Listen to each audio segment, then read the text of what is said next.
out of Blacksburg. Here we go, Christopher Roanoke. See, leaving We'll see plenty of Blacksburg. And we are on our way to Grayson Highlands. To Mount Rogers, baby. Mount Rogers, so we can have hey, R.I.P. Mr. Rogers. a nice camp, first camp of the trip. And then tomorrow we are gonna be on our way to Nashville. But yeah, it's gonna be fun. So we'll catch you guys tomorrow in the morning. Bye. Good morning. We are at Grayson Highlands.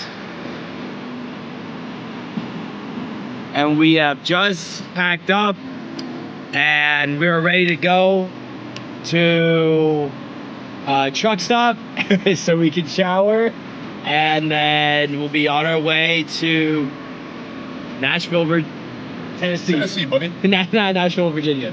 Nashville, Tennessee. So yeah, I mean, we'll be yeah, it's gonna be a fun day. We got a day of driving and then a day of hanging out. On the road again, partner.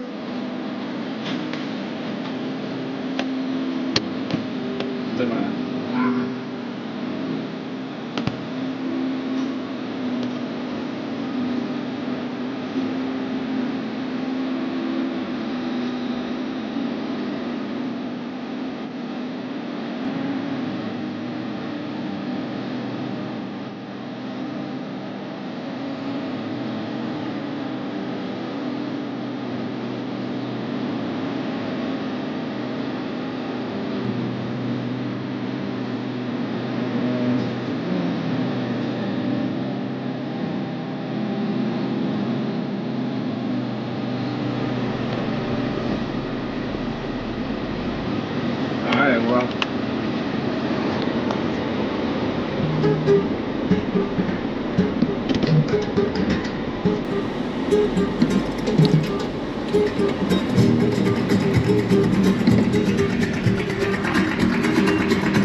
One morning I woke up and I knew it was all.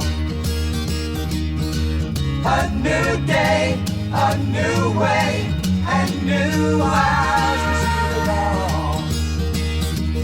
Go your way, I'll go mine, get gone.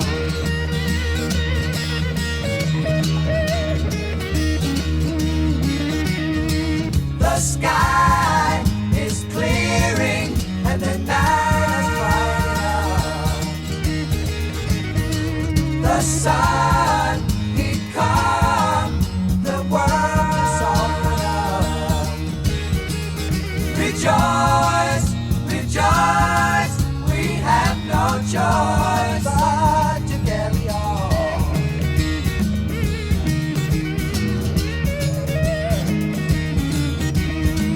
The fortunes of fables are able to now witness the quickness with which we belong. To sing the blues, you got to live the dues.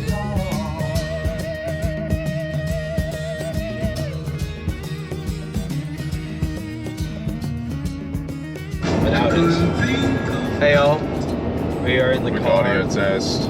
How to record a podcast.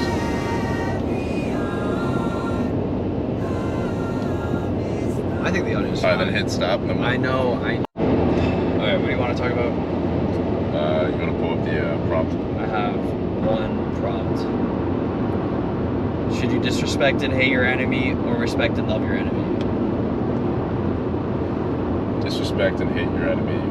I don't even know if you can see that.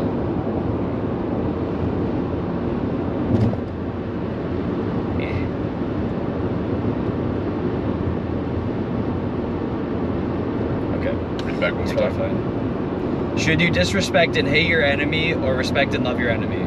I guess we could do like a mix there, but I don't want to. Yeah. So I think we can define love and respect in terms of your enemy. So I grew up religious, right?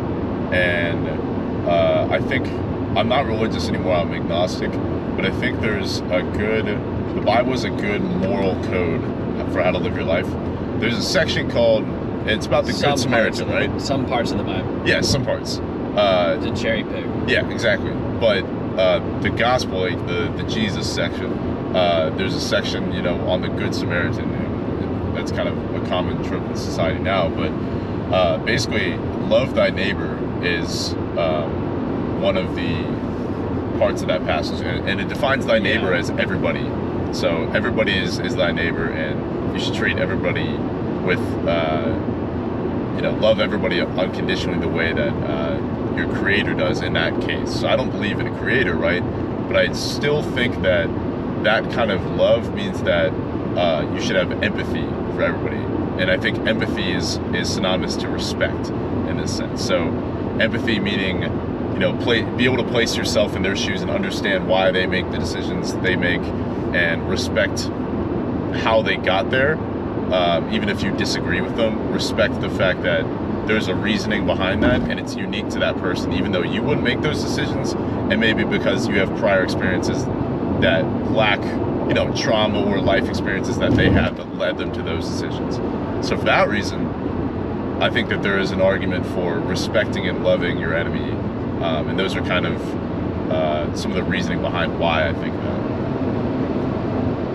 So you say you want to respect and love your enemy because why? Like, what's a good reason? Because like all I heard was the definition of respect. Right. So that's the basis. I don't think that's good enough reason to justify the implication is when you have a disrespect and a hatred for your enemy, which is most common when we think about your enemy. What is the thing that actually helps solve the conflict between the two? What is the thing that makes it worse?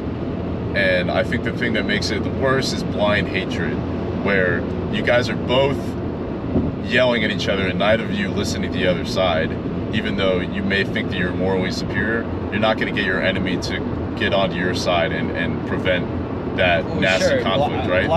Blind hatred, yeah, but the same issue is there with blind love, like loving someone despite, like, no, I'm not saying loving someone despite their flaws, but loving someone despite what they've done to show that they have, like they will abuse you, like they will extract value. Yeah, they'll from manipulate you. Sure, they'll manipulate you. So like that's blind love. That's like what is it, Stockholm syndrome. So I think that you shouldn't continue to unconditionally So I think the love issue them. is you shouldn't unconditionally love or hate people, or you shouldn't blindly love or hate people, because that's not what this question is asking. I think you should approach it with a blank slate, right? If the reason they've become your enemy is because of some sort of, moral feud, or they've hurt you or disrespected you or manipulated you and hurt you in some way, right? And so that leads to you becoming enemies, right?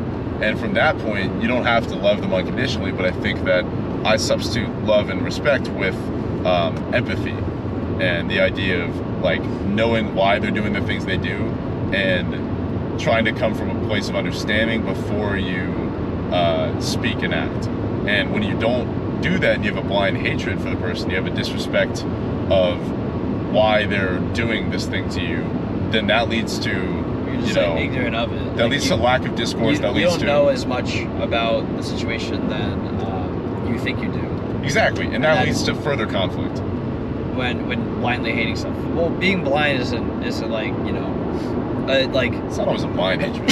Excuse me. Oh my God. Like ignorantly blind, like choosing to ignore certain facts about the person that you know. Sometimes it's not even a choice if there's no attempt to even understand in the first place. I think that I think people are innately curious, trying to find. I think that's built into our bones, yes, our absolutely. DNA. So I think people will try to have a curiosity towards why things exist. But Some people. No, I think everyone though does, and this I is would say no, not so. But let me finish. So, I'm saying that there's a greater system that surrounds this behavior of curiosity that you were about to describe, where only some people are curious, but that's because the system that we live in makes it hard for us to be curious to the point where it's easy to find the truth. You have to criticize every single piece of media that you find because everyone has a motive to make you ignorant of certain information, aka white lying to you. That's what most media does. They hide, they obscure all the context and show only one narrative. So that's the case in adult conflicts, right? But let's take it to all humanity, right? When you're kids and you hate each other and your brain isn't really developed, most kids are naturally curious, right? A lot of things can happen that can lead to a lack of curiosity and a life of ignorance, right? I think a lot of people change into that, but as kids, I think we're all naturally curious, right? And we don't really get corrupted by the media until usually at an older age.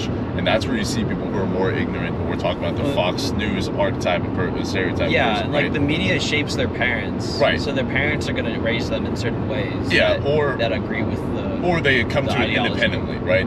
But in terms of all humanity, It's kind of hard to come to something independently when you're like.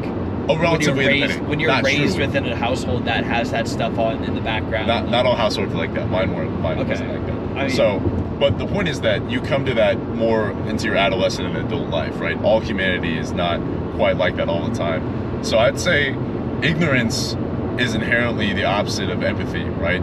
And that's why I believe that ignorance is not a part of the respecting and loving your enemy. I don't entirely agree that it's black or white, but I believe that there's a more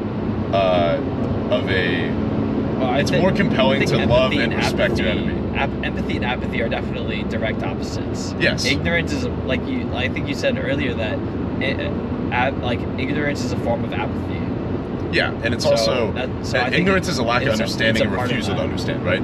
Can we agree on that? Yeah. So obviously. empathy is the idea of understanding, is what I would say.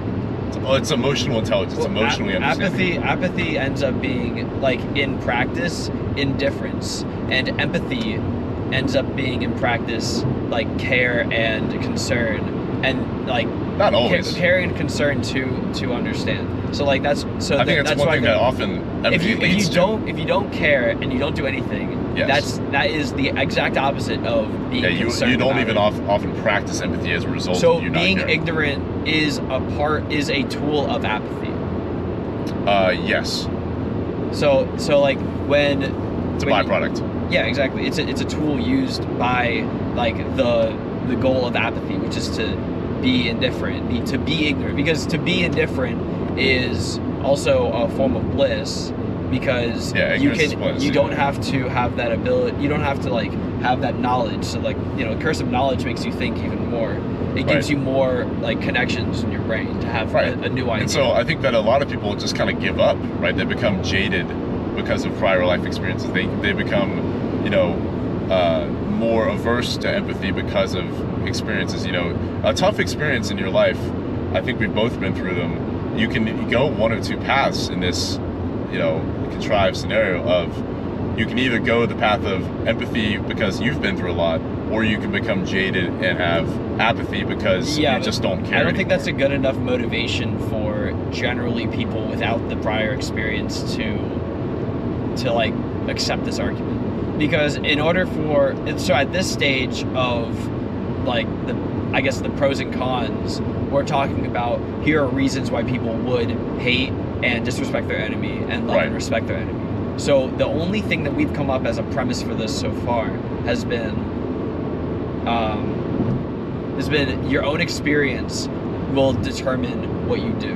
Right, and But- so and what I'm the- saying but- is sometimes you have yeah. to step outside of your own experience, right? Because your own experience may not be, it's my way or the highway is not exactly Sure, right. I think there's an aspect of that, and that requires a lot of disassociation to be able to impersonate someone else's presumed experience.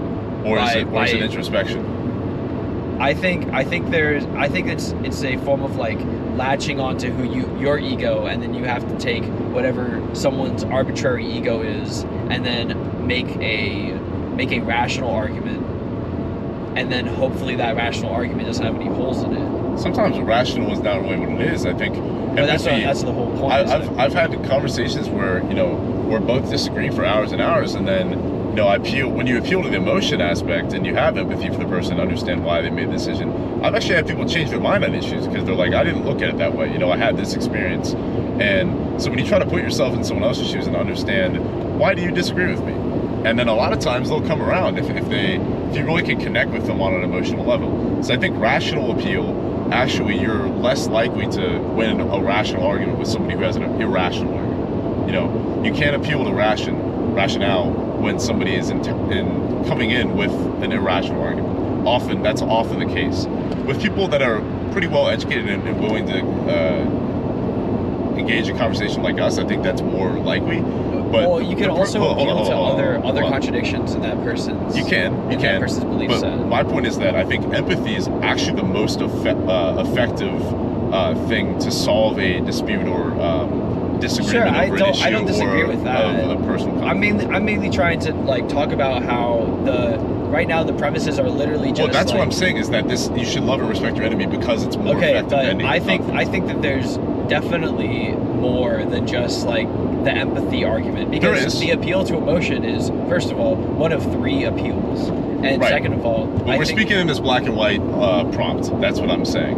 It's definitely, there's definitely a lot more, there's everything else to think about for this. So right. I want to try and build arguments that are on one side that aren't on the other. You know what I mean? Right. I want to find the differences, because right now we have it's emotional appeal is on the respect we just side, have right? the way right now as the reason, and that's fine, but there's probably more. I doubt Taoism is the only. So let's say you start with emotional appeal, right? Respect and love. You start with that.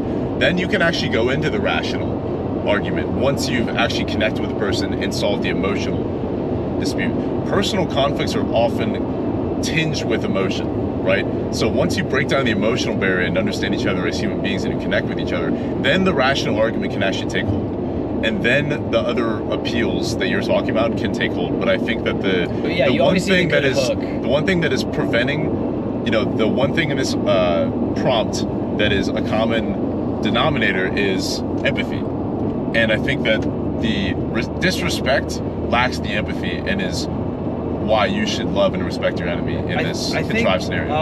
I think you could have a rational way to path, or a rational path to love and respect your enemy, and what if you're dealing with an irrational person? Disrespect your enemy. What if you're dealing with an irrational person? No, but that's not what I'm saying. My point is that rationally people understand power, and the power, and like money, for instance, for example, money or weapons, or so like spiritual or material power.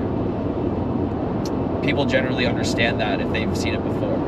So that's one way that you can coerce or incentivize that kind of action. You're saying a power dynamic?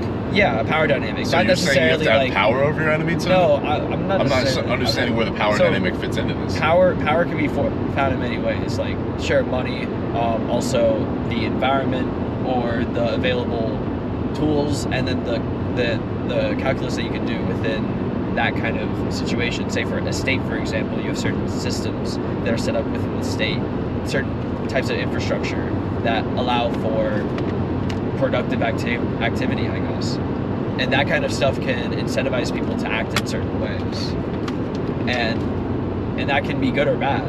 You can have a media system that makes people hate each other.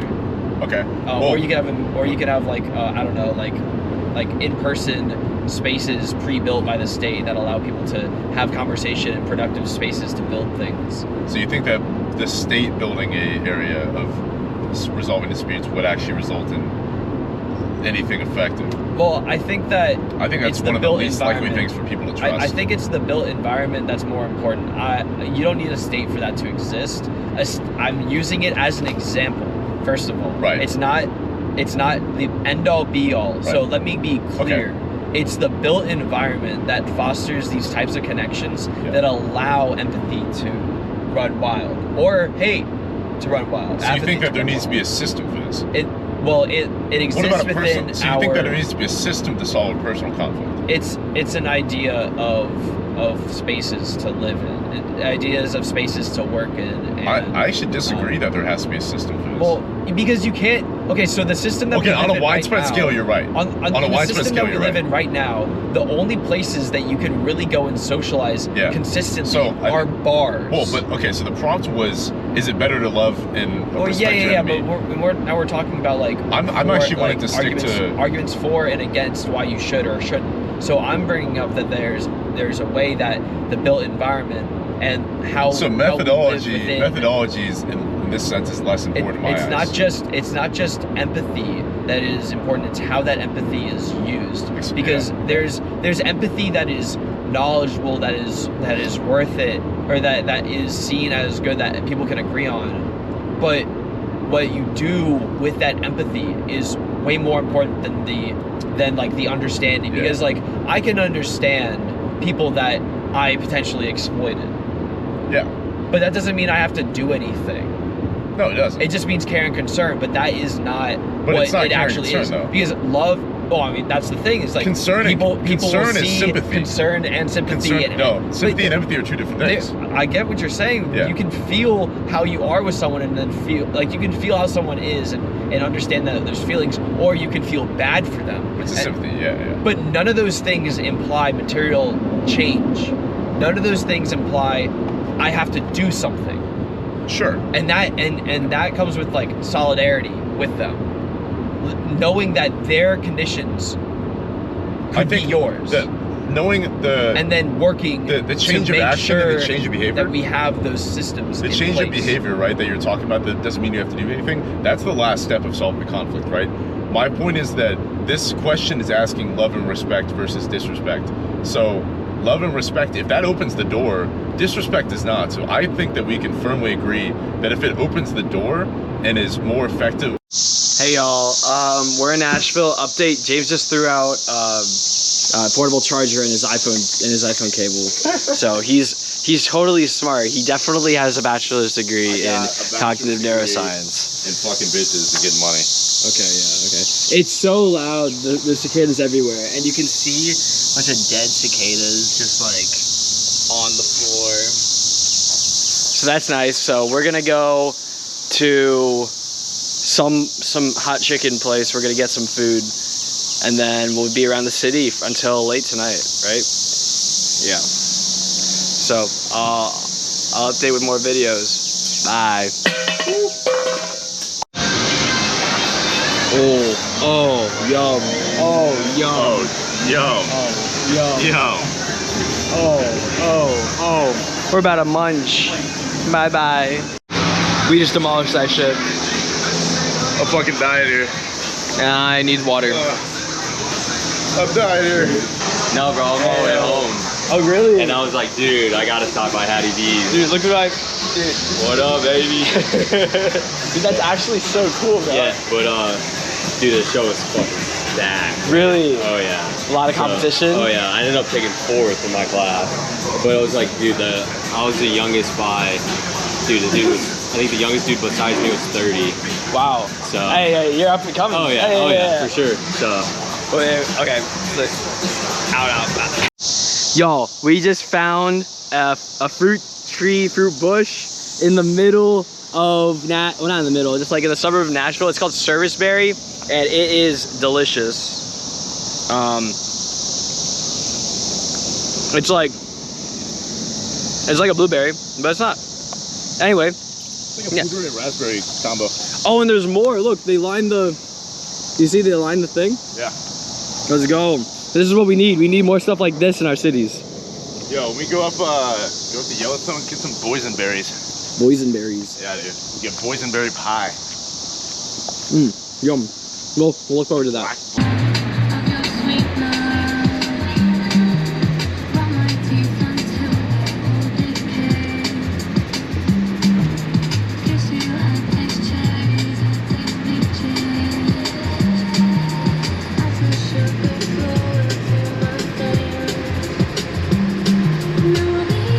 Every time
eyes. What a ride, take me back and No choice, 'cause I won't say goodbye anymore.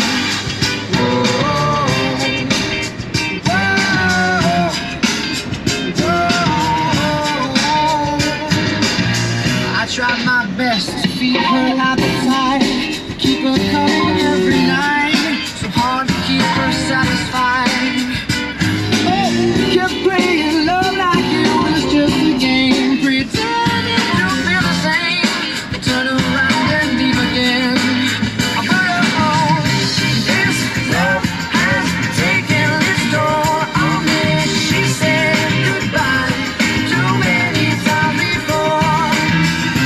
Her heart is breaking in front of me. I have no choice, 'cause I won't say goodbye anymore.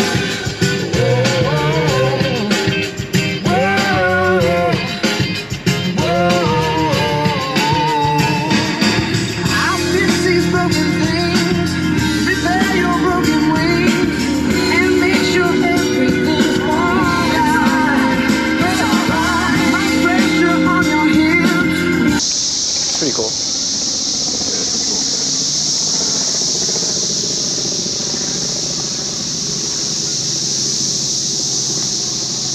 Problem is now we gotta walk all the way around the lake. It's all good.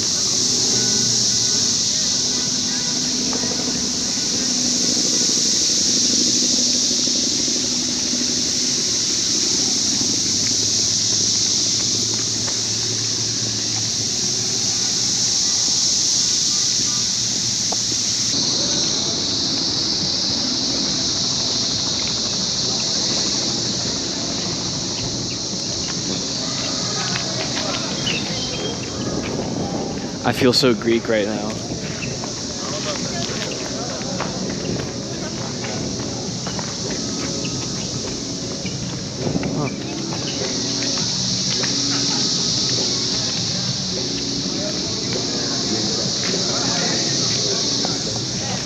Oh my gosh. Big steps.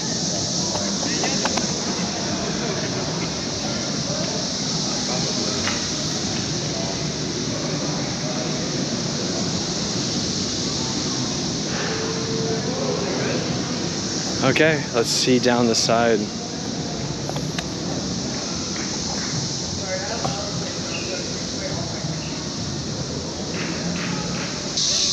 We're laying down Centennial Park. That's my view right now. It's a beautiful view. That's James. And there's Parthenon. There's the fake Parthenon.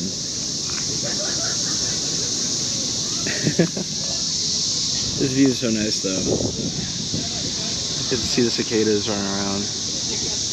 Flying around, I mean. You can see so many on the bottom side of the bark of the tree. It's crazy. And James, does it smell like poop? Does it not smell like poop? I don't even know, dude. It's a mix of public filth. I think it smells like duck and geese poop. Unfortunately.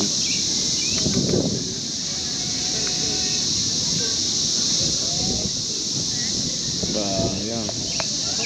I'm hoping that I didn't sit or lay or stand in any duck poop. But it's okay if I did, because we'll do laundry at some point. I don't know. Okay.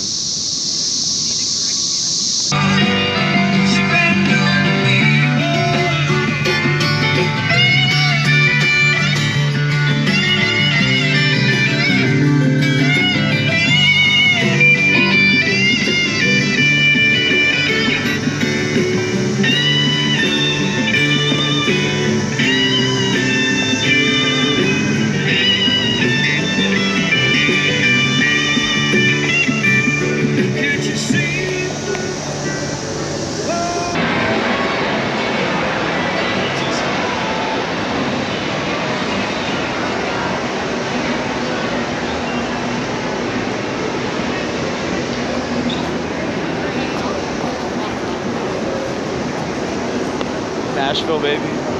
Broadway Street. It was like a I love you. Not walking.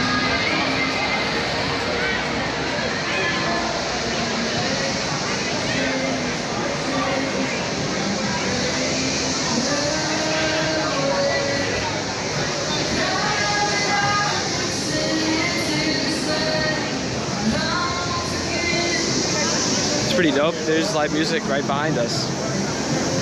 At 12:30. There, that's the name of the place. 12:30. National Museum of African American History. I wonder if it's open. I don't know.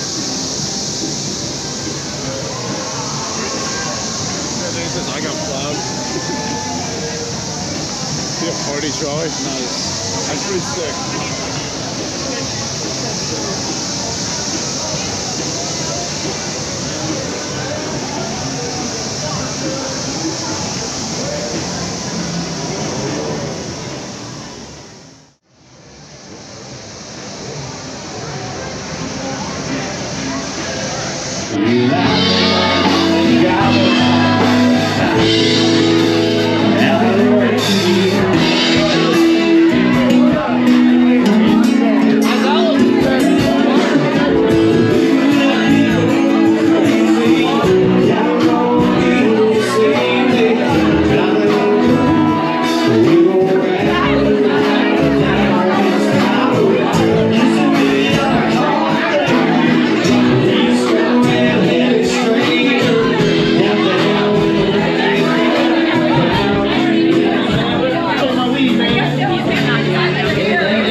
I do it now before they like close.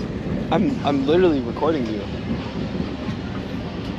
I've been recording you for like 30 seconds.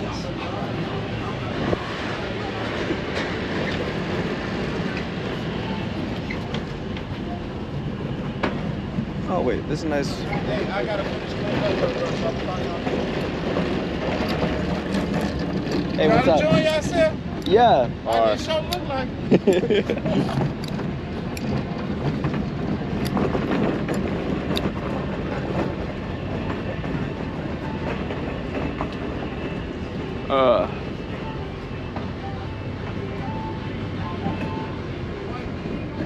It's kind of nice that there's just couches out here. Yeah. It's so convenient, bro. Yeah, I mean, it's like I'm saying, if it's just a crime, it's a trapper, dude. I don't know. They don't have any other seat. There's no benches. They put couches, yeah. I don't see any benches. This is ADA compliant. What if I had a disability? This is ADA compliant. I feel accommodated by Nashville. I feel like Nashville gives. That's what I was saying. This is like, it's making it into the upper echelon of my like, city tier list. I like the city.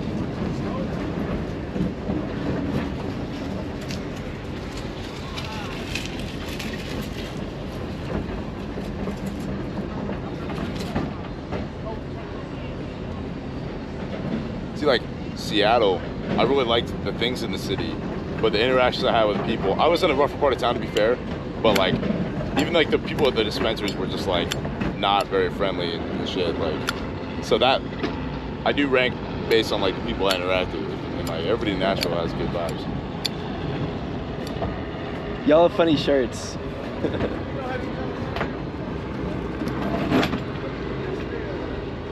Damn, bro. So I got a choice of word. Selective hearing, I think. It's not like they had a choice of wearing it, though. Did they? I don't think so. Maybe they wanted to wear it. I don't know. What does it say? Mimosa me, please. I don't know. Who would be forced to wear a mimosa? I me, amend my please? statement. They got funny shirts. That's what I'm saying. I think it's, like if that. Imagine a boss where it's like they just print out like they like see a shirt online on Facebook. They buy like 8 of them, and then they make their employees wear it. Like, it'd be an interesting boss, if anything.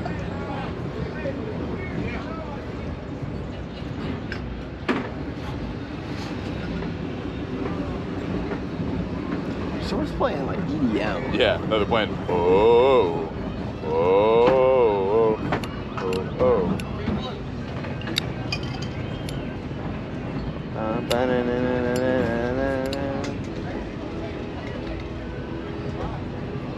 Yeah, what you smoking, my guy?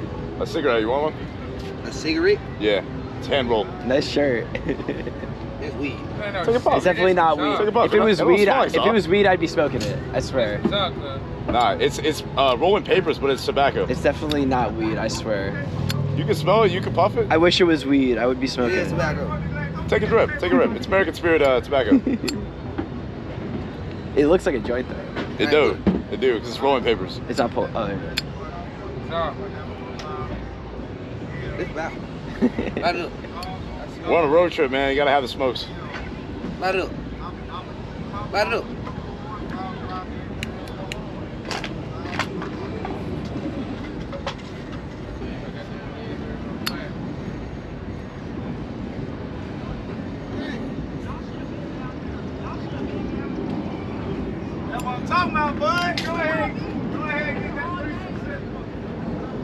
This bullshit. It ain't pull it. Yeah, pull harder. I ain't doing no something. No something. It's coming on wraps. How you doing? This GoPro. Yeah, it's GoPro. What you going on a bike? Nah, we're going backpacking. No, we're going backpacking. Backpacking? Yeah, we're like we're on a road trip, so I'm just recording it. You know. Where y'all from? I'm from Richmond. Yeah, we're from Virginia. I'm from Northern Virginia, outside DC. How about you? Memphis. Memphis? That's cool. Wait, how far is Memphis from here? Wait, 4 hours. say stairs real quick. Stairs. You say stairs? Okay, you don't say stirs? Nah, I know to talk a little bit.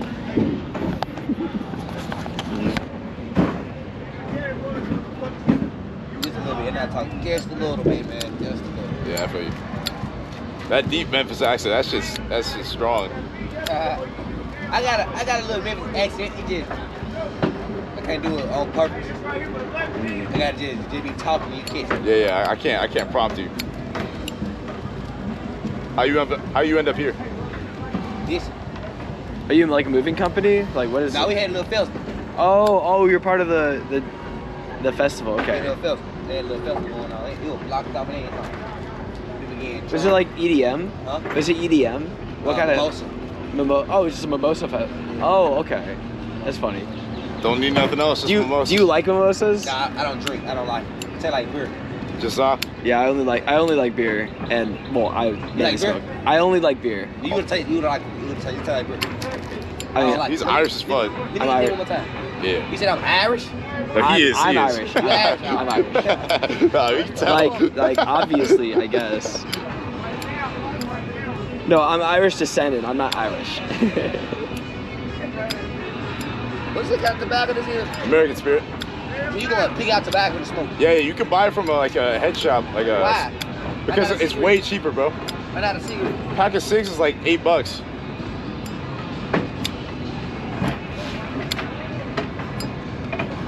I'm gonna put you on. What's up? Go in the stove. Filter till blacks.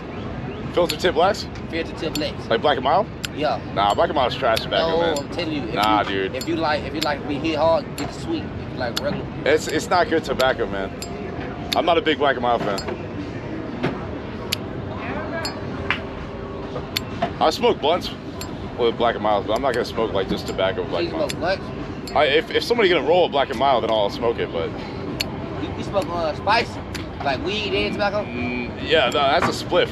You said Yeah, you call it spice? We're about to go to Colorado, so we're gonna go to Denver, hit a dispensary. That's and so. then, I like calling it spice. That's nah, funny. no, it's spice. That's like Spice, fake that's weed, funny. though. No. That's what they call it, like K2 and Well, shit. if we just. Yeah, K2. They call it Oh, you're spice, calling though. it. Oh, you're calling. No, oh, no, okay, no, so we don't it's fuck with K2. that. That shit make What's you K? tweak. What's K2? You know what K2 is? It's fake. It's like synthetic weed. I hate K2 before. That shit make. jail. I've seen people tweak off that shit before, bro. People have seizures and For real, shit. Really? I hate Like, K2 in jail. did they make it in jail? Yeah. That's It's cool. a piece of paper. It's like liquid weed, How'd it feel? Shit, have you tripping, right? bro. It hits so hard, like a blink of an eye. Imagine you smoke 30 blunts. As soon as you feel that 30 blunt high, this is that K2, you gonna do this.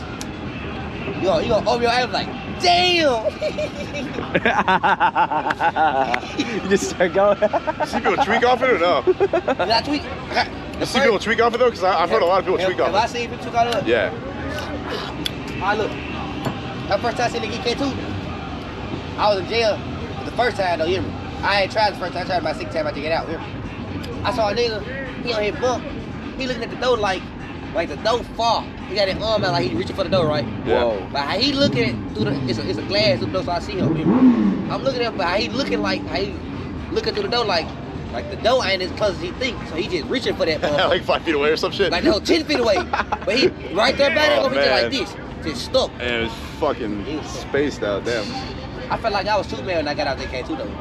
I felt Yeah. strong as a motherfucker. Yeah, you better careful You with go, that you shit. go like lift some weights after. Right, now I ain't gonna lift it away. I want to fight. I got to fight when I got out the K2. Yeah. What were you in for? But they picked my charges, they cool. So I had to do my little project. Oh, okay. Yeah, you think Mr. Warren or something?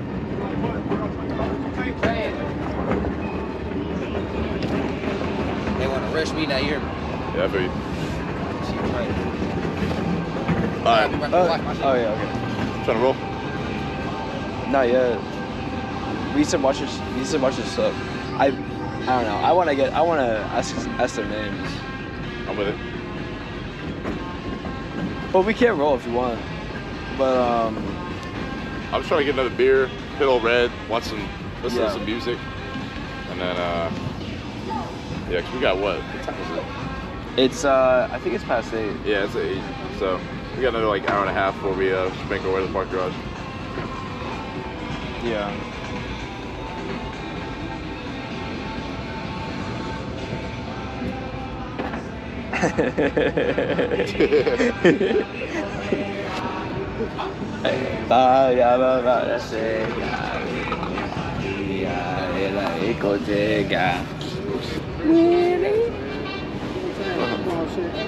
Hey, how's it going? How y'all doing, man? I'm doing great. How are you? Alright. Well, I'm Zach, by the way. Jay? Jay, nice to meet you. Yeah. Jay. You guys from here? I'm from Richmond. How about you? From Memphis? Detroit. Memphis. Y'all all from Memphis? Where are you from? You're from Memphis? Oh, you're all from Memphis. Yeah, yeah. Oh, okay. I'll be on Warzone, the finals. We graduated. We graduated college. Yeah, so we're. What y'all doing here? We're on a cross-country road trip. Yeah. We wanted to. Where y'all going next? We're going to St. Louis, Kansas City, Kansas City. then Denver and Colorado Springs, then Rocky Mountain National Park, then Teton, Wyoming, Yellowstone, and then back across country. Oh, yeah, pop y'all shit. Y'all Yeah. stoners, huh? About two I'm week very big trip. stoner. I made some Yeah. chocolate, and I'm just like eating a little bit of chocolate every day. Yeah. It's fun. Yeah. Shrooms? No. Just like THC.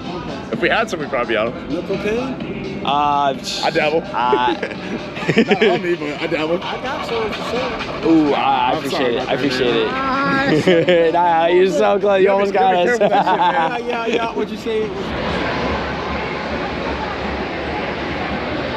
Oh my gosh, I found myself on top of Old Red. They have like golf flooring. Hey, say hi to the camera. Hey. How's working at Old Red? It's not bad. I'm not here much. I have 4 jobs, 3 other jobs. Oh, besides nice. this. Do you work along the strip here? No, that's the only place I work on. Oh, cool. Yeah. I do mainly concert venues, artist protection, stuff like that. That's cool. It's a good time. How's tonight going for you?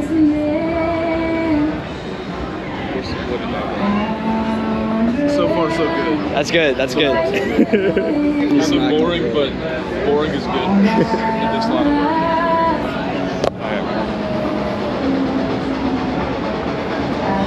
Have you seen a tall, lanky white guy with a white shirt walk around? I've seen a few of those tonight. Like recently? Like how tall?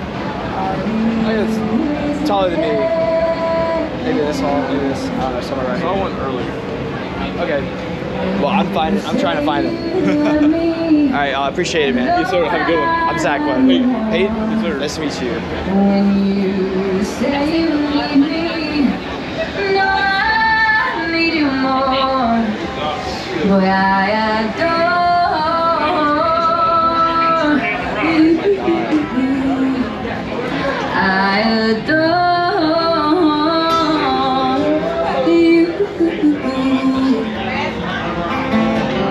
Baby, when you hear me, when I cry out for you, I'm scared, so scared. When you're near me, I feel like a sinner without a man. On with weapons. When you say you need me, no, I need you more. When you say you love me, no, I love you more. Boy, I adore you. Boy, I adore you.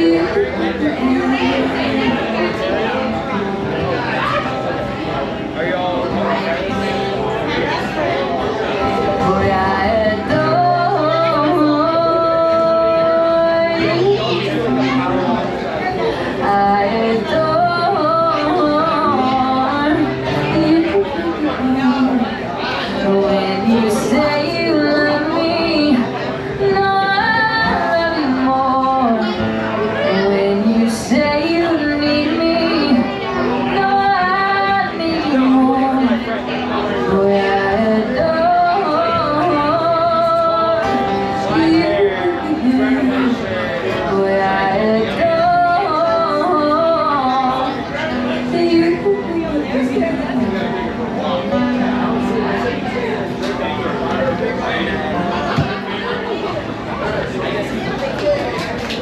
Are we pretty close there? Well, thank you for that challenge.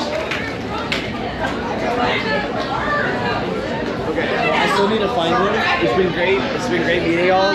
I'm Zach. Oh, thank you. I'm Zach. I'm Sierra. Sierra.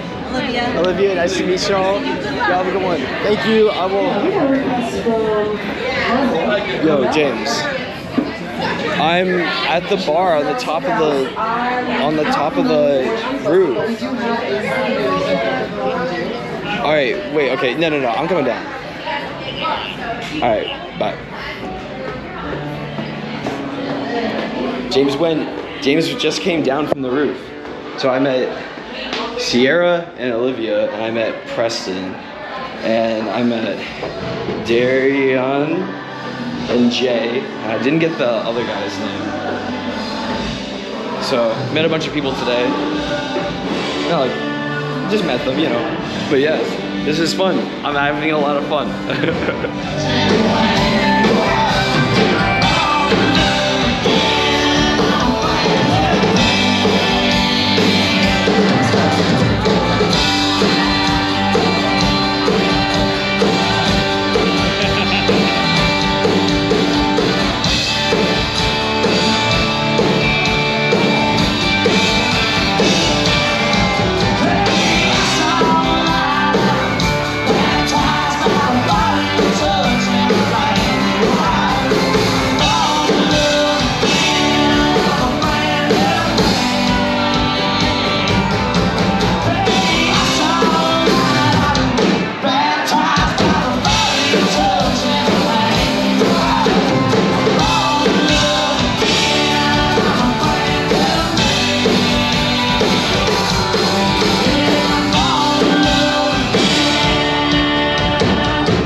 and we can get down.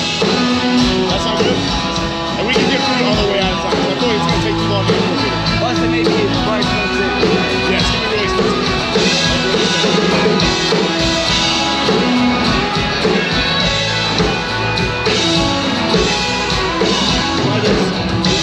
Wyoming, Tetons. It's a raspberry wheat ale.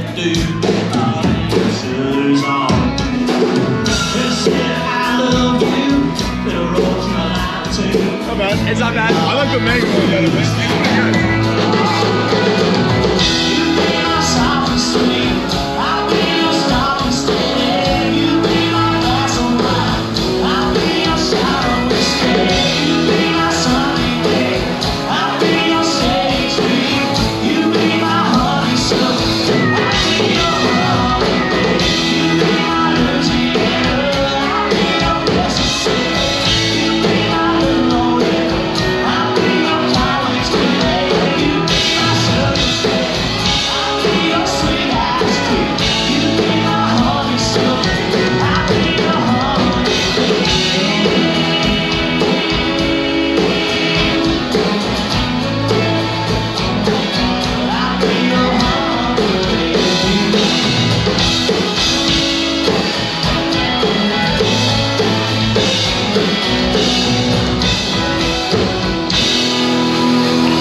There you go. Thank you very much.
Outside. Oh my gosh, bro.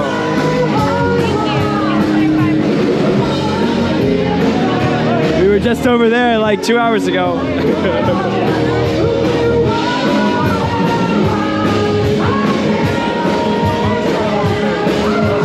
Sorry.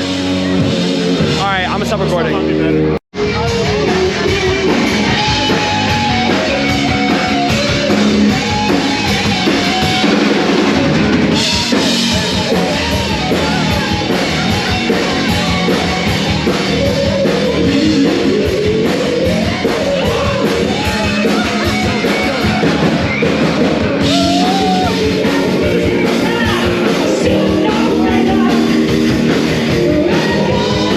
Are you ready?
I mean, time to fall down 4 flights of stairs.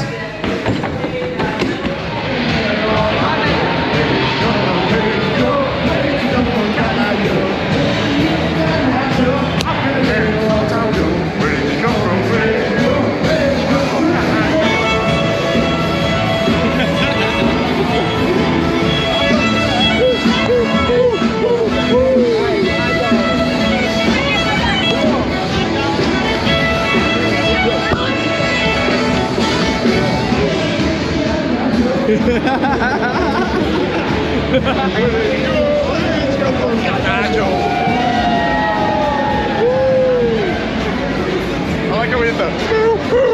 Yeah, right?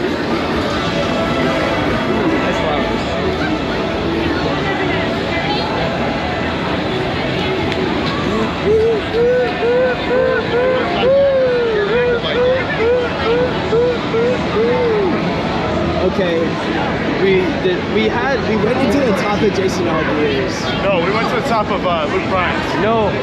Okay, so when we they have are they combined? When you turned around at the top over there. Okay, I didn't realize they were connected. You had to go down the right side, not the left side. Oh my God! Hi, dog. Hello, guy with the dog. So I should be recording guys like that.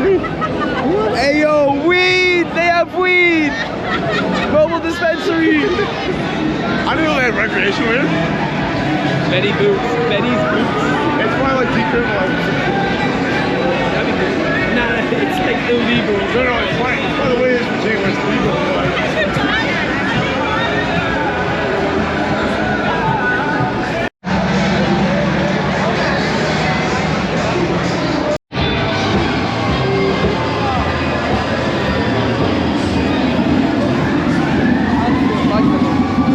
We're almost there. Oh no.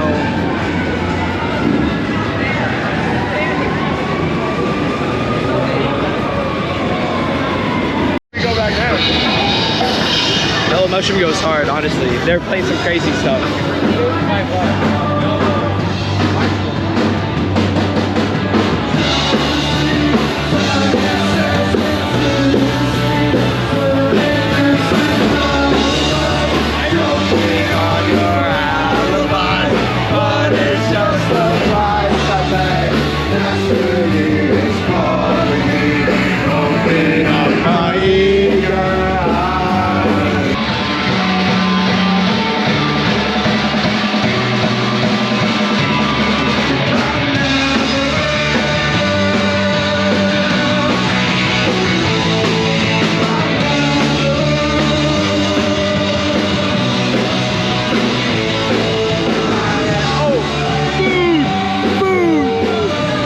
What kind of food?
This song makes me feel melancholic. I feel sad. Why? I feel sad or hopeful. It can It's like longing. I could feel hopeful though. If you listen to this on the drive drive home, it'd be sad. But right now, it's like. Especially after a breakup, you start crying. Dude, this. You Listen to stuff to breakup. I don't even know the lyrics right now, and I'm too intoxicated to even understand the meaning. But I know from the vibe of the music that this would be like. It's just so good. Like the music just hits you. It doesn't matter what. This is why I listen to Frank Ocean. Yo, how did you like that album though? Oh, I loved it. Right? Yeah. I'm actually gonna send you the MP3 while I remember. Yeah, please. That would be great. I just have it in my files.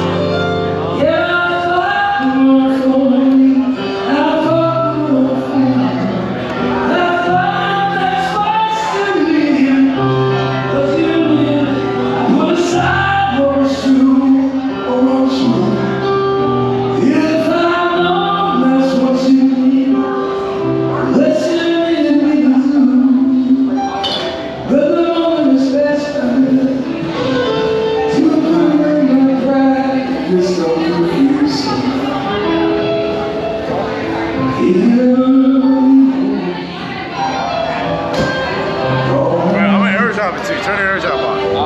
Okay.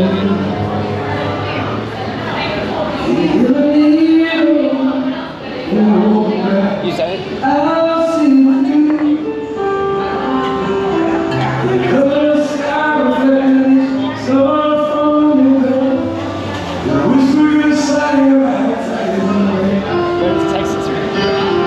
It didn't work.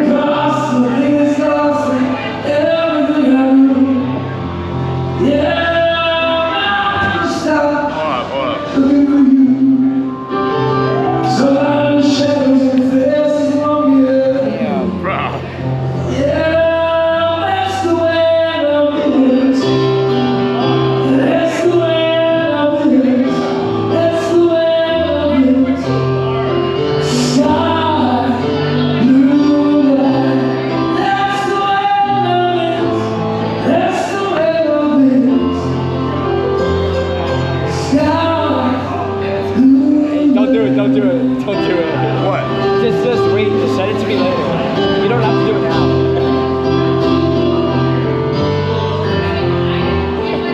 Well, we'll see. I'll give it 2 minutes. We will see. We will see.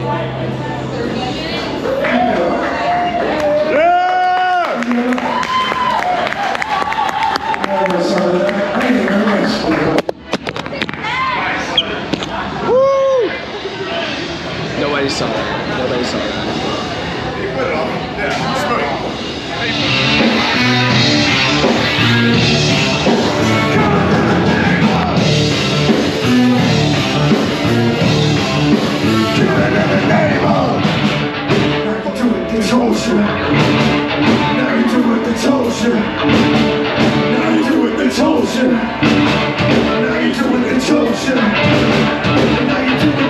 Now you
See what I'm saying? I've never heard that. Tyler Country Phil. I didn't expect Rage Against the Machine in Nashville, but it's alright.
Pearl Jam song. It's in this genre. It's in this genre.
minus 7.5 minutes. Before the beach job.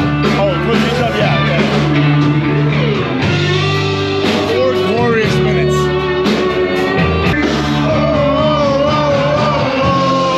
And it's words you cannot change. And it's words you cannot change.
Hey, we just woke up and we just unpacked the campsite.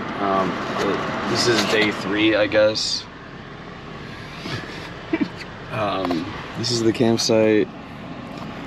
We camped like right behind the car. So Nashville was fun. Yeah, there are a lot of people. Had a lot of fun. Today's gonna be driving. Tomorrow's gonna be driving.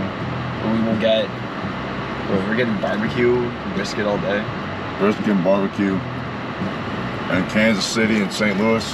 We're gonna see some blues, live music. Go to the St. Louis Arch. Yeah, we'll see. So y'all will see the Arc. We'll see us eating, and then yeah, I'll be mainly today. Hopefully nothing crazy happens. Or hopefully something crazy cool happens. Maybe we meet someone. Right? Maybe we meet someone. All right. Bye bye. Oh my gosh.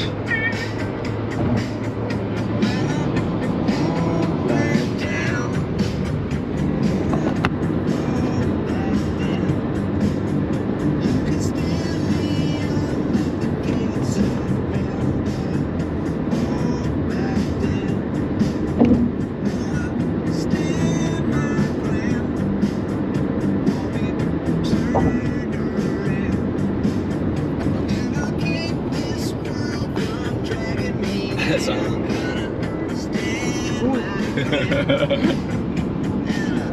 Move back down.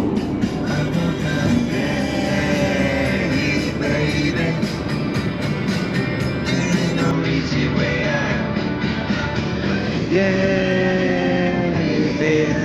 Oh, I don't know. There's. They got me.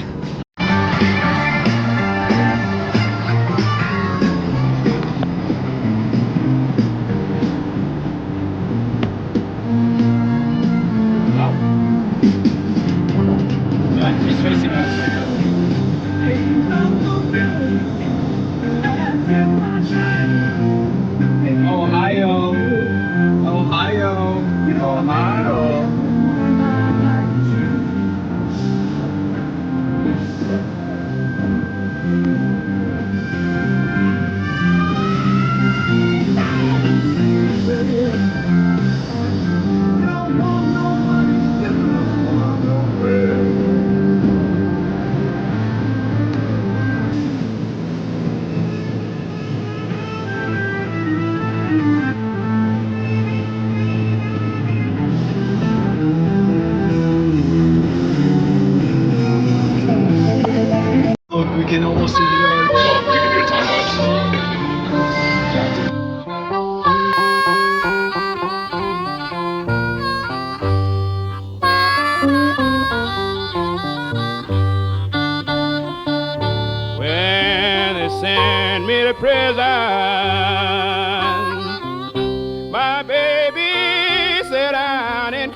St. Louis, Illinois. No, Missouri. We're in You Missouri? don't want to go to the Illinois side. We're in the Missouri side? Okay, we're in St. Louis, Missouri. Missouri. St. Louis is not somewhere you want to go. Whatever. Anyway, we're about to get to Pappy's Smokehouse Barbecue. It's gonna be good. It's gonna be needed food. And oh, look at that! It looks like there's like a parking lot for the place. And we parked at. We gotta stretch our legs. Come on. I mean, you're right.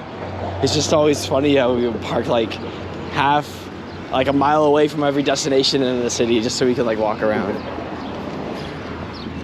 Okay, there it is, Pappy's Smokehouse. All right, I'm about to eat. Yum, we're about to eat. Yes, sir. We're about to eat. It's gonna be so good.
Really? Best picture, 3 o'clock in the morning. Let's see. Damn. Oh.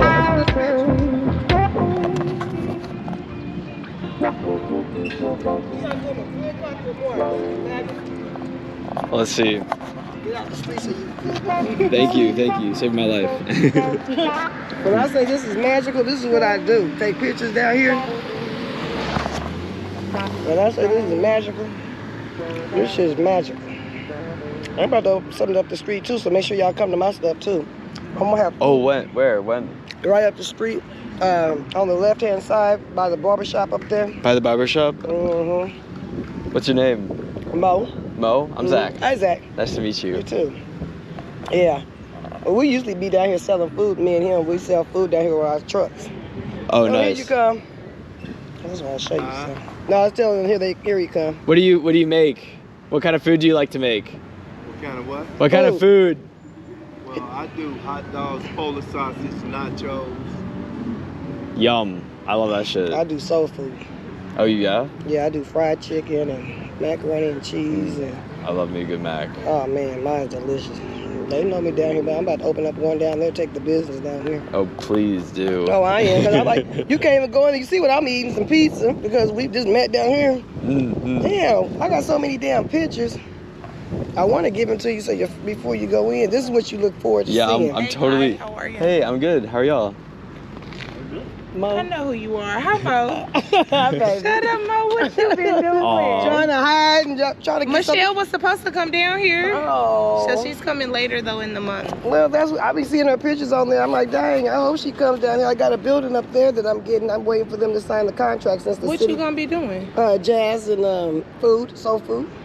I've been in Arizona 4 years. Huh? Oh I've wow. been in Arizona 4 years. Well, welcome back. Yeah. Well, tomorrow it'll be welcome. It'll be bye bye. Bye. How you said get the hell out? You said you had to get the hell out of here. It's good seeing you. You too, babe. You too. Be careful on your way back. God dang, I got so many pictures. You got a lot up of here. photos, yeah. Dang, I need to be trying to put stars by them or something. That's the usually I'll favorite. Man, I can't find it. I got so many pictures. This don't make sense. I mean, this don't make sense. I'm not going to even stall you and hold you up because this don't make sense. I got probably about 30,000 No, pictures up in here. I've invested so much time into this already. You gotta see it. I have to see it. When I say these pictures is bad, I was out here at 3 o'clock in the morning. There we go. I need to get there you go. James, come over here. Come give a look at I this. went around the whole Kansas City to all the historical places, right?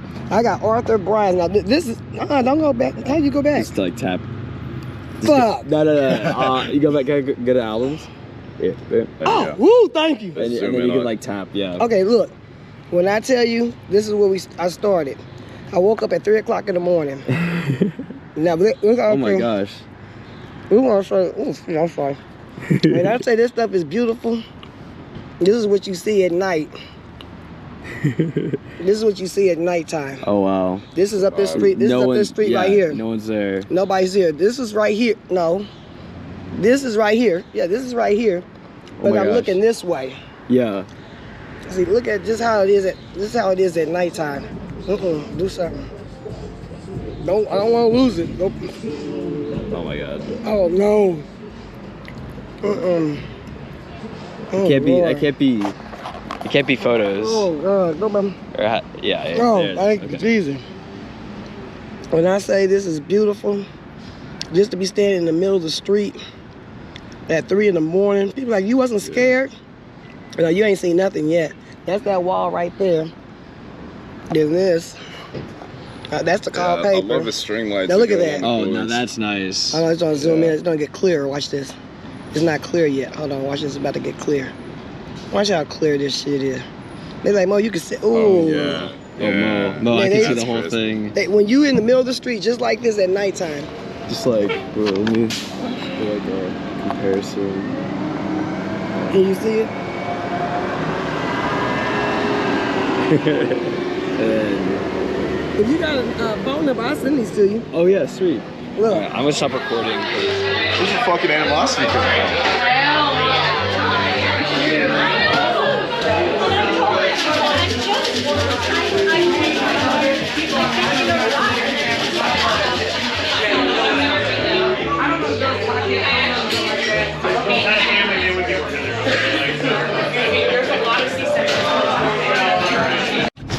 So we are out of Kansas City on our way to the campsite, and on our way to the campsite we are looking for a place to shower. And also good news, we met a guy at, what is it, the something Green lady Lounge. The Green Lady Lounge in Kansas City. We met a guy named Jim, and we had a great conversation with him. And then, am I U-turning here? So we met. No, I'm turning right in 0.3. Okay, just double checking. So we met this guy named Jim. He has been he has been a nomad for a long time, and he works as like a lighting director or something like that. For concerts? Yeah, for concerts. You were supposed to U-turn. I was supposed to U-turn? Yeah. God damn it. Oh my god. Anyway, we're gonna be showering and getting food and getting gas for free for the rest of this trip because Jim straight up He's literally Venmo'd us $800 out of the blue. So we are getting absolutely sponsored for this trip, and we didn't even ask, man. We didn't even ask. He just gave us so much money, and I'm so grateful for him. Yeah, I mean, basically the gist of it, why he gave us money is like, we were talking about how, like, you only live once, and that was kind of, he was like imparting some wisdom, and he was like, man, I'm so stoked for you guys. Like, I used to be kind of a nomadic type. He was in a band, he was touring with no money, basically homeless. He said he's panhandled before. He like was just really excited, and like we got into talk about like the nature of people and how like he on the road found that you're gonna get on 35 south. So keep going straight through this light and then on the right. He was talking about how like, well, Zach asked him, you know, do you think that most people are good, or like what's the mix of people you encounter? And he said that, you know, I've encountered like a lot of different types of people, but he said he believes that in everybody's heart, he believes that there's some good, and that like the vast majority of people are good. And I was talking about like my experience as a researcher, working with meth addicts, and like how it's the same way. And he was talking about his friends with addiction, and just he kind of got our overall vibe of like that we're doing this meaningfully, and that we're really appreciating this in some of the ways that he's appreciated his nomadic type of lifestyle that he used to have, and it still kind of does. So, you know, he really connected with us, and he just seemed really happy to encounter the people. He said he's never met anybody that's kind of done this kind of thing that we're doing right now, which he used to do all the time. So I think that was part of it. And yeah, he just gave us $800. It started with like, hey, I'll pick every tab, and I figured that's where it would end. But, and he was like, hey, any way I can help? Like, I know people all over the place. He even offered to let us shower and even stay in his hotel room, right? The hotel room, exactly. And you know, that wasn't gonna work for us, unfortunately, but he was also like, hey, like, where else are you guys going? Like, I got friends in other cities and stuff. So, man, just wanted to help us any way he could, because he really liked the whole. I mean, I would have taken the extra, like, I would have taken those beds, bro. But I guess, like, we got a long drive tomorrow. We have a long drive. And it would have been. And also, he wasn't gonna go back to his place. Yeah, it was just wasn't gonna work out. Yeah. But yeah, that I'm still trying to process this, you know. I'm so used to people giving me money. It's you might be, but I'm not used to people giving me money. And even if they do, like, even if it's my grandma gave me money recently, and I just like, it's accidentally. I know. I just like, I have a hard time accepting money from people. I'm glad he didn't give it to us in front of us, because that, I don't know if I could have, I wouldn't react well to that. But yeah, no, he just like asked Zach before we left, like, hey, what's your Venmo? Like, I'm gonna give you all a little something to help you out. And I was like, oh, okay, maybe $100 max, like just a little bit of money. And $800 just shows up in his Venmo. Like, that's actually insane.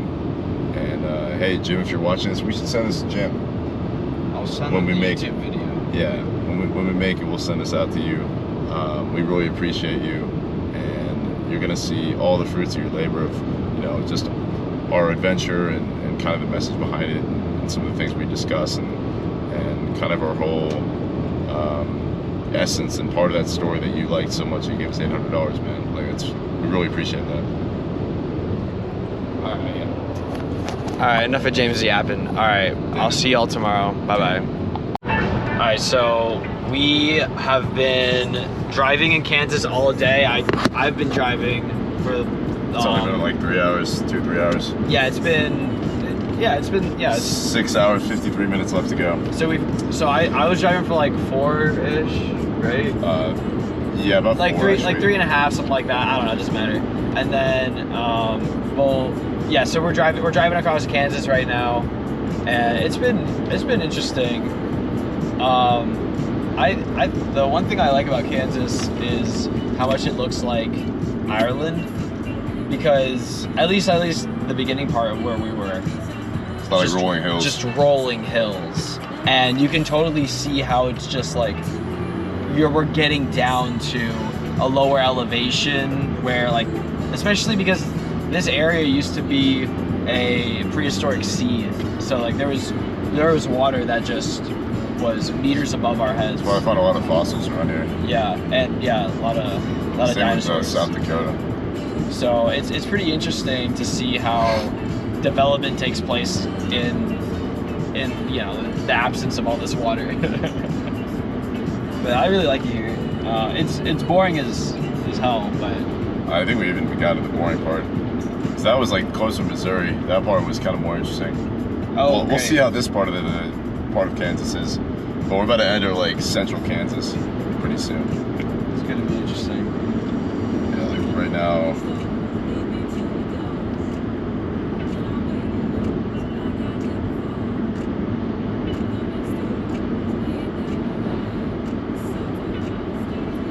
So yeah, we're in the middle of Kansas. We're about to enter like the southwestern part of Kansas, and yeah, that's where I think it's gonna get a little bit more dry, a little bit more boring. And if you look out to the left, you want to show them what's over here on the left. Sure. That's kind of what it's like very dry and drab. It's been like this for a little bit, yeah. Yeah, initially it Just was started, kind of like very like lush green rolling hills, and now it's gonna be more like fields that have just been like plowed and shit. So yeah, that's our update. We didn't have a morning update, but I got some videos, or I got at least a few photos of the campsite. At least of the view, I think. I don't know. It doesn't matter. It's in our memories. Barely, honestly, we barely spent any time there. I took a piss off the water, and I saw a few herons, and bunch of ducks and geese. But yeah, all right. See y'all in the next update. We'll see if I do a time lapse.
there's some people that have like a homestead right over there. Like, how much is land? No one lives here. Yeah. Like what? Either it's super expensive or someone owns everything. Dude, I might buy a cabin, like, when I get enough money. If after I get a house, I might get, like, a cabin. Homestead in Colorado? Yeah. I need to live in South Park, Colorado. I have to live in South Park, Colorado. I can't live, I love this place, but like...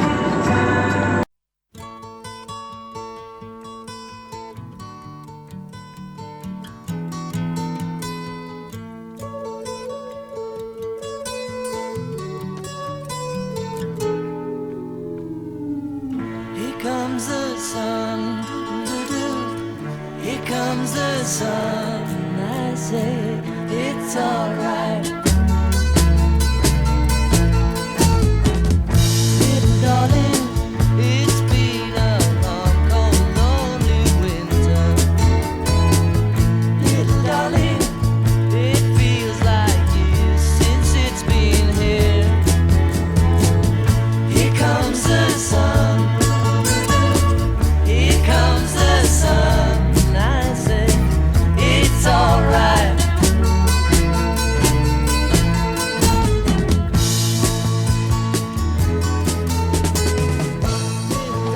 Absolutely. Yo, oh my gosh. All right, y'all. We are 10 here. and a half hours later. Oh my gosh. But this is fucking worth it. We finally made it. Yeah, I don't know. It's a very wide angle lens. You guys might not be able to see the sand dunes, but we'll cut in with some footage and some pictures. I'll just zoom in and go, yeah, we're waiting on the sunset here. And you're gonna see, you can kind of see the shadows on the dunes from the sun casting its light over them. It's gonna get golden pretty soon. Oh my gosh. Yeah, and we'll cut back in with that. This is our campsite. Literally just on the side of a mountain with a lot of... These trees are kind of nice. Yeah, I'm gonna hammock it. James is gonna hammock, and I'm gonna make a nice soft soil ground before I even put up the tent. Okay, we will update y'all with more stuff. See you later, bye. Okay, I'm gonna just set you up over here. Just gonna stand you up. We're just gonna talk.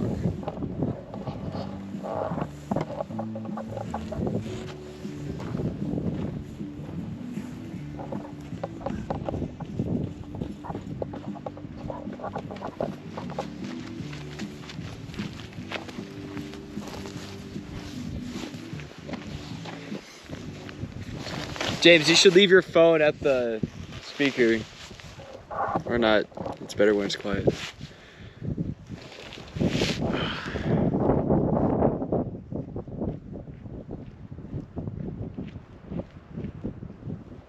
So this is what happens when there's a desert, or when there's a mountain right next to an ocean.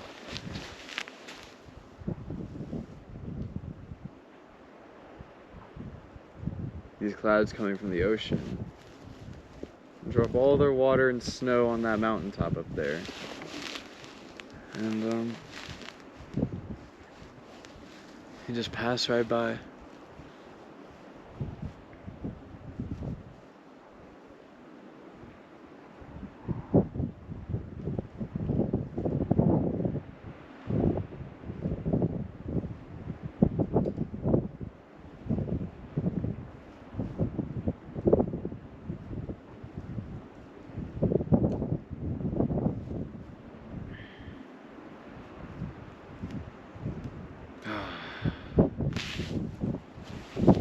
Today was such a busy day. We drove all day. Tomorrow's gonna be more time in the car as well. We are gonna go hike a big mountain.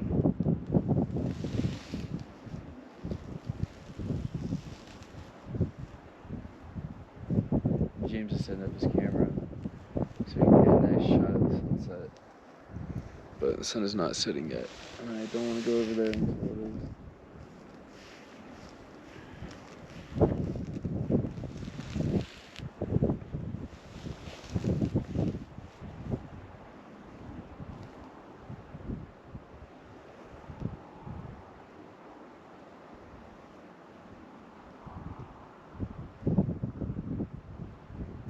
We gotta conserve our water, and I'm thirsty. I'm so thirsty right now. Because we used up a lot of our water for our coffee in the morning.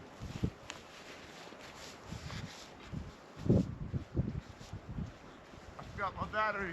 I was just about to say.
So yeah,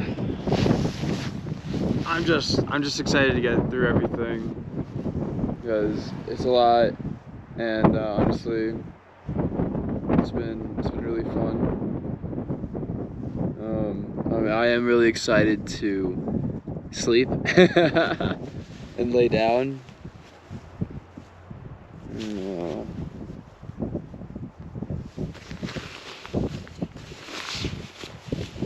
Yeah, it's gonna be a cold night, but I'll bundle up. We will bundle up.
Who's texting me at this hour?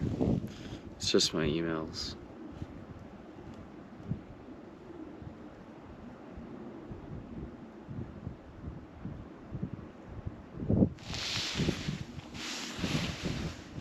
Okay, let's go over.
Okay,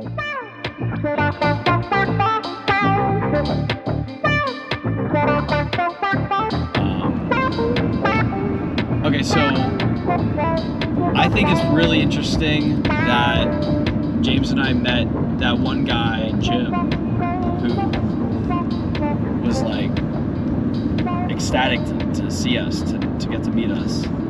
And I'm like really happy that he gave me money because, oh my gosh, I'm gonna go visit him. I'm gonna go find him. I don't know. I have his number. I need to message him about episode 1 of the trip. I don't know how many episodes it's gonna be, but I have like 15 days of content, so it's a good amount. It's like 120 gigabytes of video and time lapse. So it's gonna be exciting. I'm really excited to see what you guys think about it. The first episode is really fun. I think I had a lot of fun during the days because, first of all, it's just like I'm totally gonna put a bunch more photos and stuff from my phone of the trip because there's so much more that I recorded that wasn't on the GoPro. So there's a lot of nice views. Oh my gosh, I'm gonna put it up on the big screen for everyone. It's gonna be really fun. I'm gonna play some tunes, add on to the music that's already so much in this episode. So essentially we go to Nashville, Tennessee, and we bar hop, we go around. I'm drinking water the whole time, so I'm catching the good things that are happening, but I'm also being a little crazy, just like hanging out with everyone. And we meet in passing a bunch of people. I get to have some conversations, but most of the time we're honestly just trying to get to each bar because there's so many. We're trying to hit a lot of Nashville all night. So you see us go up on a few rooftop bars, and we like walk all the way to the end because I wanted to see what was up. Apparently there was like a Margaritaville, there was a margarita festival or something like that, and there was music, I assume, and these guys were there was just like 80 something couches just like sitting out there, just like on the edge of where we're like the edge of the harbor or near the bridge. So there were like a bunch of couches, and they were all vertical. Like they weren't normal couches. They're on their side. So we walk by, and I see like these other people just like sitting on the couch. And I'm just like, wait, this is great. There's no place to sit down on this edge of the. Basically, there was a view of the water and of like the skyline and stuff like that. No place to sit down. But there's like 80 sofas on their side right next to the place where you can't sit down on like a structure. So I'm just like, this is perfect. It's literally like a potential audience area for reading the sky. Really, Zach? This is a potential seating area that people can make themselves to watch the skyline. It's really, I thought it was kind of interesting to like see, okay, here's a weird environment.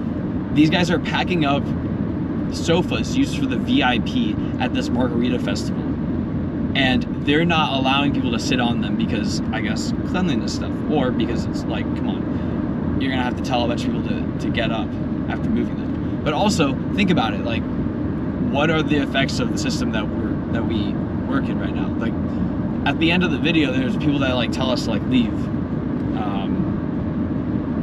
Leave because we were sitting on the couches and we're not supposed to do that apparently. I just thought it was funny that it was VIP.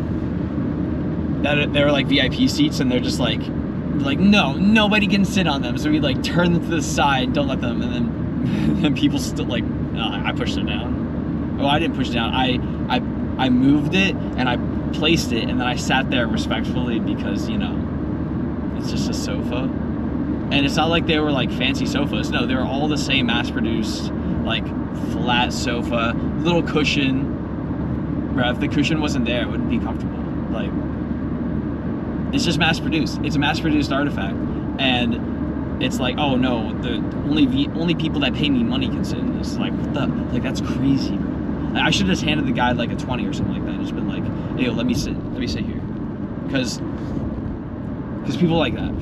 People are like that with their private property. It's kind of really sad, because like it would be great. Imagine if like you had like this area where you just like, you know, as like a company is cleaning up or whatever like that, like people could make their own seating arrangement. Maybe it doesn't have to be like, oh, maybe that company like doesn't have to, but the idea still stands. Like, if there was removable and like replaceable, I guess, like seating arrangements in public spaces. So like, it's like a kid's toy box or something like that. You just like put all the toys into a box, and then like the kid has to clean up when they're gone. So basically it's kind of like a bring your own chair program, but it's like set up your own seating arrangements. So maybe like underground or something like that, you could like pull up like tables and chairs, or you could put them down if you wanted a flat space.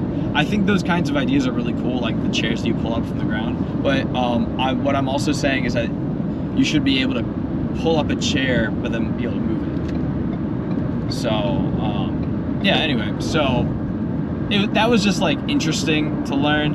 And then throughout Nashville, we have a lot of music. There's a great amount of different artists, and I love all of them. I'll do my best to find them. I don't really know any of these people. I'll try to catch some through the video that I took, just because I would like to be able to give them a shout out. But if I can't find it, I'll just be like, these guys are hype, you know, I'll hype them up even more. So, and if you guys know, if anyone that sees this video knows the artists that are playing, then you should definitely comment their names and stuff below so other people can find them, because I would like to be able to find them also. So that way I can just be like, hey yo, look at this video I made of you. Just because it's fun to make connections like that, and people, I know people in the business like that. Like my cousin lives in Nashville, so I'm definitely gonna send this to him and be like, hey yo, like, do you know any of these guys? So yeah, it's gonna be interesting. I'm really excited for this video to come out, but just because I want to get back to posting, and yeah, I mean, this is honestly like my thoughts. So in the part about where I'm thinking at the end with the sand dunes in the background, I wanna put some stuff there because it's like a good amount of time, and I just want to speak on some stuff. So like, first of all, like, I don't like colonialism. Like, this is something that has shaped our economy and the way we live our lives, and it's horrible because first of all, it's extraction of resources without the consent of the people who live on that land. So what is colonialism? It's stealing. So if I basically it's like European settlers go and colonize some place, and they start stealing their resources because they can kill people, and then they can make people move because of their weapons or coercive behavior. And then they keep funneling that system of stealing into their own pockets, into their own countries' pockets. So basically these systems were set up, and then only recently, as certain countries have declared independence over the past 250-ish years, like past 3 centuries, only has that idea of colonialism been like a bad thing. So, or has been seen as a bad thing. So it's a fairly new idea that colonialism is bad, or at least it's not okay, and it was definitely not the dominant ideology in the countries that were conducting this colonialism. So now it's just like these systems of like this economy is still alive and well today, because you see the minimum wage laws in certain countries as a symptom, or you see democratically appointed leaders getting like taken out of the government by militias from other countries paid for by states and companies, like what's happening in Congo and Sudan, I'm pretty sure. And then also low-key, like what's happening in Gaza, and well, just like honestly the whole thing. It's not just the Gaza, it's the West Bank too, because the West Bank gets like people get killed and then their houses get taken because they're nice, you know, I guess they're nice houses, so they, like the settlers want them, they want the houses instead of just destroying like a whole city, because Gaza was prosperous and there was like a bunch of schools, hospitals, etc., and like places, like public spaces and like places to be like have a good time, but it just got like completely like flattened, a lot of the urban centers, and yeah, so that's like another form of just like destroying things and then going to take it over basically, because like it's like people are still getting like pushed away and getting taken out. I mean, yeah, sure, I mean there isn't mass killing, it's just a lot of war and like killing a bunch of people because you want to just like, it's crazy.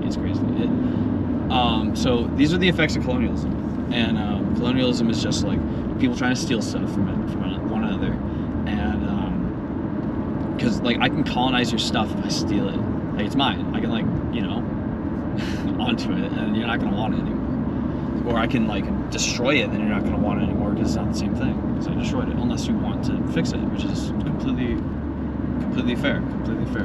I think if I don't think it's like right for someone to keep what they steal. If something is given to one person, that's of course like, you know, their right to accept it or not. So like, if you know, if I'm being colonized, you know, someone comes into my house and starts taking my things and killing my family members,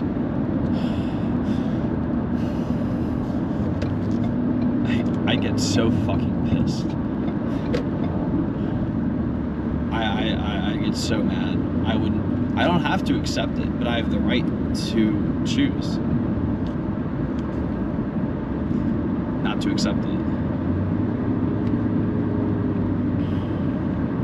I would be so angry. Wouldn't you?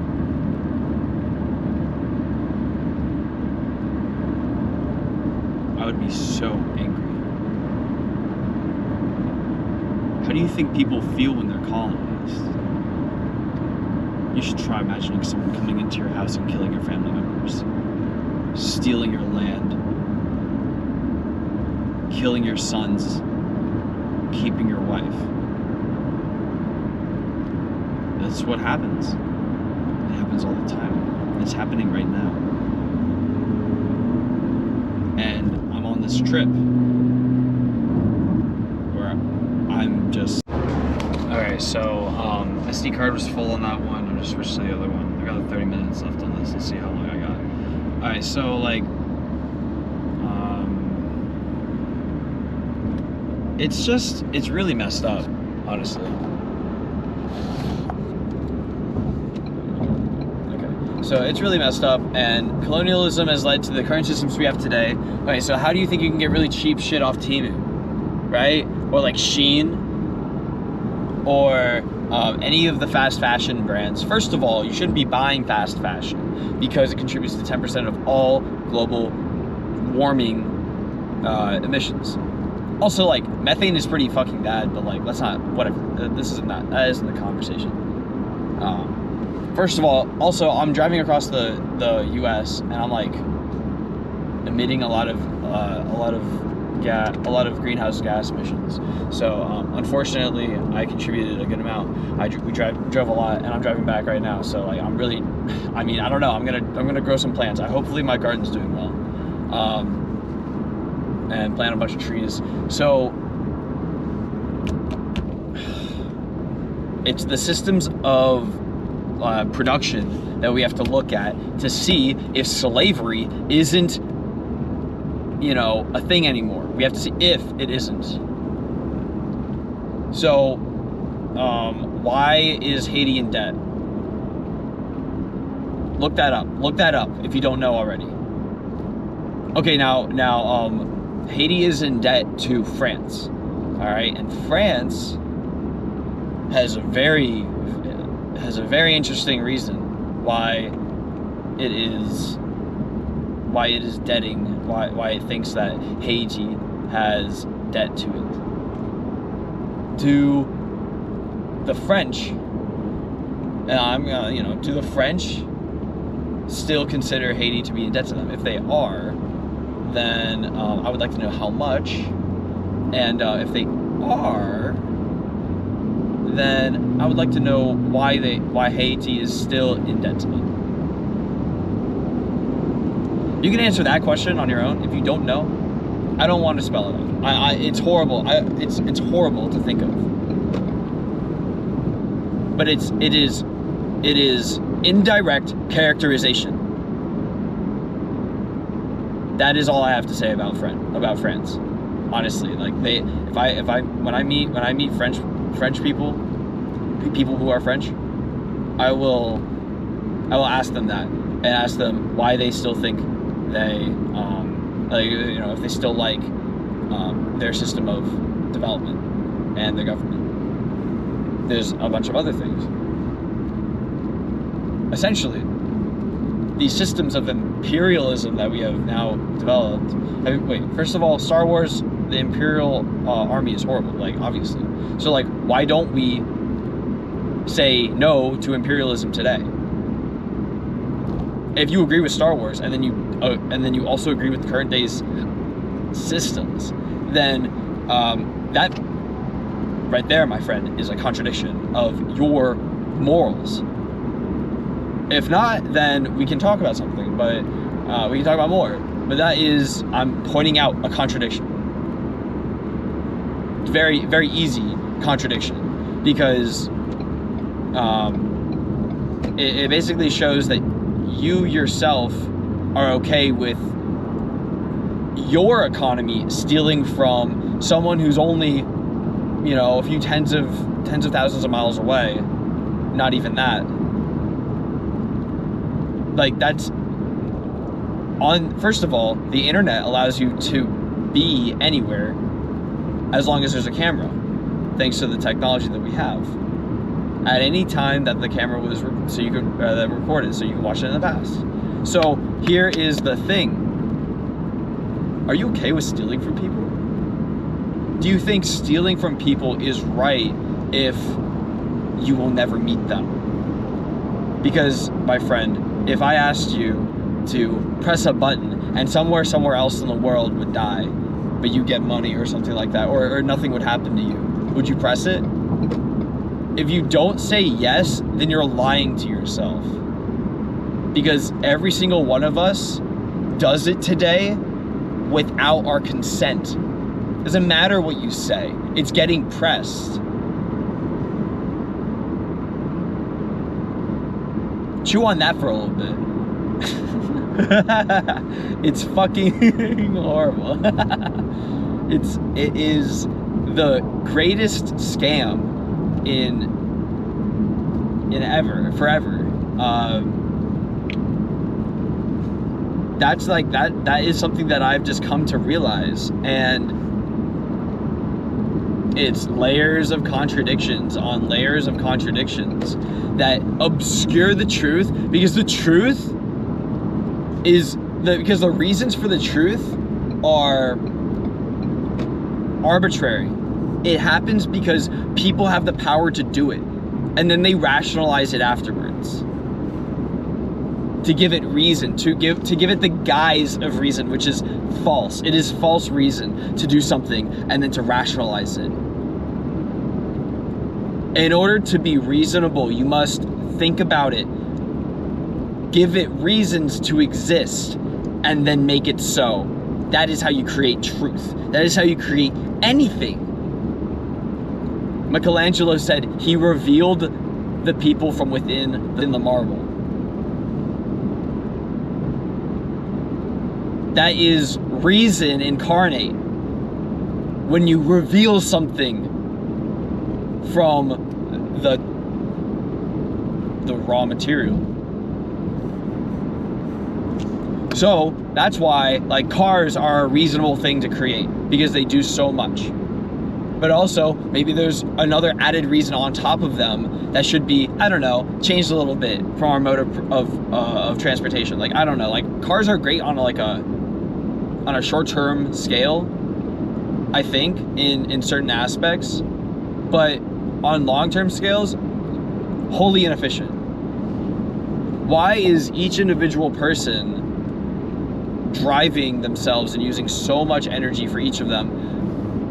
My car could probably pull like a bunch of other cars with me, but at that point it's just a train, and we need better trains. I have some ideas about like a detachable bottom at a train station, where it's like a train, it's like a plane, but where you can pack a bunch of stuff in for a cheaper rate. Like I have a bunch of stuff in my car right now, and I could pack it into my car and then bring it to my house, or I could have a public car at the place where I'm going, and a public car at the place that here, so like maybe just a truck because I could fit all this stuff into a truck, and then from the truck I have like a dolly system or whatever like that can unfold or whatever, or that comes out from the truck itself for even smaller deliveries, and it's like a Segway, but it's a truck, but it's like a mat, it's a flying carpet basically, you know, like whatever. So hear me out.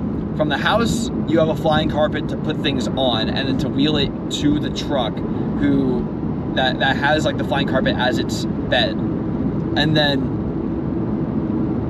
then you can take that truck, you can drive that truck short term to the train station. You can pull out the flying carpet, which still has all your stuff on it, and you can put and you can like drape, like put tarps over the flying carpet so it doesn't get wet or whatever, and you pull it to the train station area where other people have their flying carpets. And at the train station, after you get your ticket in, you get your stuff inspected, you can go down into the station, and on the rail line, underneath the rail line, there's a bottom that there's a bottom, or a larger, narrower, more rectangular flying carpet sits on, gets moved out on an escalator, and then people can load their things on top of it from their flying carpets, take the flying carpet back to the truck. There's a drop-off point for trucks there that people, you know, it's like a service or whatever. And then from that flying carpet on the train, goes up into the train, and then, it goes up into the train, and people get on the train, it's a passenger train, they go. And then when they return, it's very similar. At a different place in the train station, a similar train station, that bed would come down out of the train and then be replaced by the other one that people put their things onto. So that way it's like a bag check or a bag return or whatever, and it's all kept within the train. You can have people inspect it, sure, after everyone puts it in, and it's secure, or maybe you could just walk in and use it.